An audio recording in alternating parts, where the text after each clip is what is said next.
So to tie it back with where we started on this, where do you see the roles of the modern organized religious organizations without having to go through the formality of the policies we've talked about here, which may be part of the long-term solutions? But what can religious communities, religious groups do, in your view, to bring more people back into the fold, which might help to supplement some of what you're talking about from a policy perspective and bring, a little bit more of what brought the higher fertility rates in the past because of their ties through community, through religion.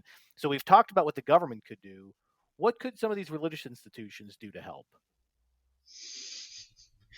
Uh, Religious institutions. So there's two different questions there. What can religious institutions do to draw people back into themselves? And then what can they do to support birth rates? The second one is simpler. They can forthrightly tell people to have babies. There's a lot of research on what happens when a religious leader tells their people have babies. The answer is they have more babies. Like point blank, that's what happens. So religious organizations, if they care about this, can exhort, encourage, and then materially support fertility.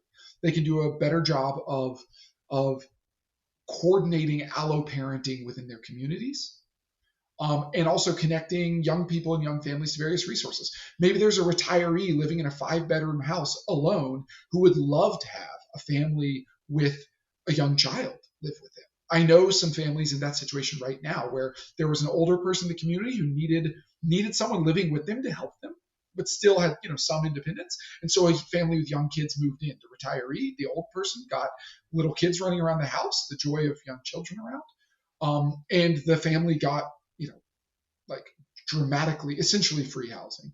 Um, so there's a lot of this that could be done if religious communities are willing to say, hey, we think this is normal, we think this is good, we encourage this, we will help you deal with the transaction cost of matching into these kinds of relationships.